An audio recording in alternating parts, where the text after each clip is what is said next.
अस्सलाम वालेकुम। उम्मीद है कि आप सब खैरियत से होंगे। जैसे कि मैं आपका केमिस्ट्री टीचर जाहिद हुसैन। तो बेटा आज हम क्लास 9 की केमिस्ट्री स्टार्ट करने जा रहे हैं, जिसका फर्स्ट चैप्टर है फंडामेंटल ऑफ केमिस्ट्री, यानी केमिस्ट्री किसे कहते हैं। ठीक है बेटा, तो आज हम पढ़ेंगे केमिस्ट्री के बारे में।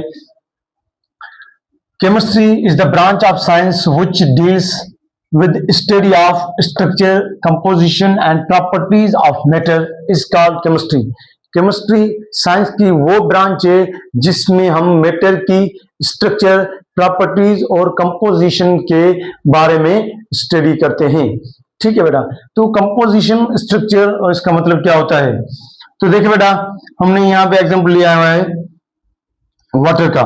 तो वाटर की जो स्ट्रक्चर होती है वो क्या होती है, एक बार ऑक्सीजन होती है जिसमें दो हाइड्रोजन होते हैं। ठीक है बेटा, ये ओरिजिनल स्ट्रक्चर होती है वाटर की, इस तरह अटैच होते हैं। तो ये क्या है, स्ट्रक्चर है वाटर की। और दूसरी इसको इस तरह भी लिखा जाता है। ठीक है बेटा, एक ऑक्सीजन और दो हाइड्रोजन, ये स्ट्रक्चर है वाटर की। उसके बाद इसकी कंपोजिशन देखें तो कंपोजिशन का मतलब क्या होता है कि उसकी बनावट कैसी है, वो किन चीजों से मिलकर बना है। देखिए बेटा, जैसे कि हमने इसका एग्जांपल लिया है वाटर, तो वाटर जो है वो एक ऑक्सीजन और दो हाइड्रोजन से मिलकर बना है। यानी जो वाटर की कंपोजिशन है वो क्या है कि वो एक ऑक्सीजन और दो हाइड्रोजन से मिलकर बना है। और इसकी केमिकल प्रॉपर्टीज क्या है, तो वो देखें तो ये जो ऑक्सीजन और हाइड्रोजन के बीच में जो बॉन्ड बना हुआ है, ये केमिकल की वजह से बना हुआ है। और ये जो बॉन्ड है इसको क्या कहते हैं, कोवलेंट बॉन्ड। इंशाल्लाह ये आगे हम डिटेल से पढ़ेंगे कि क्या होता है। तो ठीक है बेटा, समझ आ गया। तो केमिस्ट्री किसे कहते हैं, मैटर की स्ट्रक्चर, प्रॉपर्टी और कंपोजिशन की स्टडी की जाए तो उसको हम क्या कहते हैं, केमिस्ट्री। ठीक है बेटा, इसके यूजेस देखें तो यूजेस क्या क्या है, इसके बहुत ज्यादा यूजेस हैं। जैसे कि टेक्सटाइल इंडस्ट्री हो गई, फार्मास्यूटिकल इंडस्ट्री हो गई, ग्लास इंडस्ट्री हो गई। ठीक है बेटा, यहाँ पे बहुत ज्यादा केमिस्ट्री के यूजेस होते हैं। एक बात बता दूं बेटा, जैसे कि ग्लास इंडस्ट्री हो गई, तो एक बात बता दूं आपको कि जो ग्लास होते हैं जो विंडोज पे लगे होते हैं, ये हमारे सिलिकॉन डाइऑक्साइड के बने होते हैं। किसके बने होते हैं, सिलिकॉन डाइऑक्साइड के, जिसको हम 1710 सेल्सियस पर जब मेल्ट करते हैं तो इसमें कुछ और भी कंपाउंड हम मिला के इसको ग्लास में कन्वर्ट करते हैं। ठीक है बेटा, उसके बाद आते हैं इसकी ब्रांचेस पर। इसकी ब्रांचेस कौन सी है, इसकी शाखें कौन सी है। तो सबसे पहले जो इसकी ब्रांच है वो क्या है, फिजिकल केमिस्ट्री। तो फिजिकल केमिस्ट्री किसी भी चीज की फिजिकल स्टेट के बारे में स्टडी की जाए तो उसको हम फिजिकल केमिस्ट्री कहते हैं। देखिए बेटा, फिजिकल स्टेट का मतलब क्या होता है कि वो कौन सी हालत में मौजूद है। जैसे हमने यहाँ पे एग्जाम्पल लिया वाटर, तो वाटर की जो फिजिकल स्टेट है वो क्या है, सॉलिड में है, गैस में है, लिक्विड में है, कौन सी स्टेट में है। तो हमें पता है कि वाटर जो है वो लिक्विड स्टेट में है, तो यानी इसकी फिजिकल स्टेट क्या हो गई, लिक्विड स्टेट हो गई। ये देखिए बेटा, तो फिजिकल स्टेट कौन सी होती है, सॉलिड हो गई, लिक्विड हो गई, गैस हो गई। ये जो स्टडी की जाती है वो फिजिकल केमिस्ट्री कहलाती है। ठीक है बेटा, उसके बाद आते हैं इसकी दूसरी ब्रांच है जिसको हम बोलते हैं organic chemistry. Organic chemistry is the branch of science which deals with the study of hydrocarbons and their derivatives. यानी किसकी हम स्टडी करें, हाइड्रोकार्बन और उसके डेरिवेटिव की जो स्टडी करते हैं वो कहलाती है ऑर्गेनिक केमिस्ट्री। ऑर्गेनिक केमिस्ट्री पहले जो कॉन्सेप्ट था बेटा, एक कॉन्सेप्ट था जिसको बोला जाता है vital force theory. Vital force theory के दो कॉन्सेप्ट थे। पहला कॉन्सेप्ट ये था कि जो ऑर्गेनिक कंपाउंड है वो सिर्फ और सिर्फ लिविंग थिंग से प्रिपेयर किए जा सकते हैं। और दूसरा उसका कॉन्सेप्ट ये था कि जो ऑर्गेनिक कंपाउंड है वो लैब में प्रिपेयर नहीं किए जा सकते। ठीक है बेटा, उसके बाद एक साइंटिस्ट था जिसका नाम था फ्रेडरिश वोहलर। क्या नाम था, फ्रेडरिश वोहलर।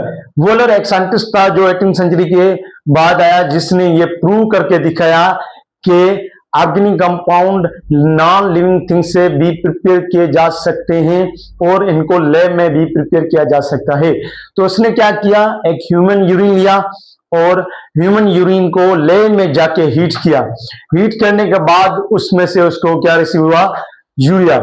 यूरिन एक इनऑर्गेनिक कंपाउंड है, एक नॉन लिविंग कंपाउंड है, उसमें से उसने यूरिया यानी ऑर्गेनिक कंपाउंड प्रिपेयर करके दिखाया।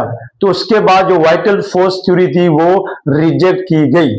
ठीक है बेटा, इसके हमने एग्जाम्पल लिया है ऑर्गेनिक केमिस्ट्री का, ऐसे कंपाउंड जो हाइड्रोकार्बन यानी कार्बन और हाइड्रोजन के बने हो, जैसे कि हमने एग्जाम्पल लिया है मीथेन, ये कार्बन और हाइड्रोजन का बना हुआ है। तो मीथेन ये हमारा क्या है, हाइड्रोकार्बन, और इसका डेरिवेटिव का मतलब क्या होता है, यानी इसमें से हमने हाइड्रोजन रिप्लेस करके यहाँ पे क्लोरीन लगा दी, तो ये क्या कहलाएगा, हाइड्रो, इसका ऑर्गेनिक केमिस्ट्री का क्या कहलाएगा, डेरिवेटिव कहलाएगा। और ये जो है मीथेन बेटा, ये हम घरों वगैरह में यूज करते हैं, इसको मार्श गैस भी बोला जाता है। ठीक है बेटा। उसके बाद आते हैं थर्ड ब्रांच पे, जिसका नाम है inorganic chemistry, study of all elements except carbon and hydrogen is called inorganic chemistry. Study of all elements except carbon and hydrogen are called inorganic chemistry. Inorganic chemistry हमारी जो periodic टेबल में element है 118 element है, उनमें से 116 element की जो study की जाती है वो हमारी इनऑर्गेनिक केमिस्ट्री कहलाती है, सिर्फ और सिर्फ 2 एलिमेंट को छोड़ के। वो कौन से हैं, कार्बन और हाइड्रोजन, और कार्बन और हाइड्रोजन की स्टडी को हम ऑर्गेनिक केमिस्ट्री कहते हैं। ठीक है बेटा।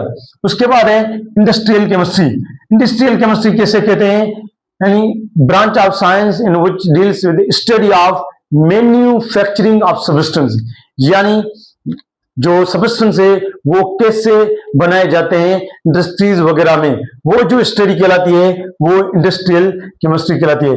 तो जिसका एग्जांपल है टेक्सटाइल इंडस्ट्री हो गई, फार्मास्यूटिकल इंडस्ट्री हो गई, सीमेंट इंडस्ट्री हो गई, यानी फार्मास्यूटिकल इंडस्ट्री में दवा सारी जो होती है वो कैसे प्रिपेयर होती है, जो वो हमारी कहलाती है इंडस्ट्रियल केमिस्ट्री। उसके बाद है 5th नंबर पे biochemistry. Biochemistry study of chemical process in living organism is called biochemistry, और study of biomolecules are called biochemistry.